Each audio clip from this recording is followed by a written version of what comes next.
നമസ്കാരം, മീഡിയമൻ ന്യൂസിലേക്ക് സ്വാഗതം.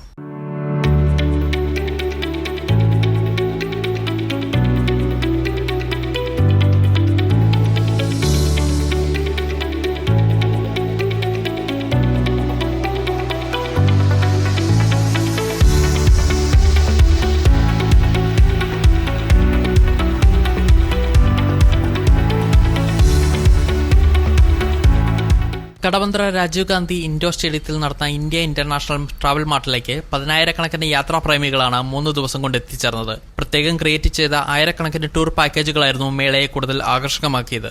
IATM ഡയറക്ടറായ രോഹിത് ഹങ്കലും Kerala travel mart CEO K രാജ്കുമാറും മറ്റും മേളയിൽ സജീവ സാന്നിധ്യമായിരുന്നു. വളരെയധികം ഇൻഫോർമേറ്റീവും ഇൻട്രസ്റ്റിംഗുമായ യാത്രാ വിവരങ്ങൾ ആളുകളെ കൂടുതൽ യാത്രകളിലേക്ക് ആകർഷിച്ചത് മാത്രമല്ല, വരും വർഷങ്ങളിലും ഇന്റർനാഷണൽ ലെവലിലുള്ള ഇത്തരം മേളകൾ വരണമെന്നായിരുന്നു സന്ദർശകരുടെ അഭിപ്രായം. News desk, media mind.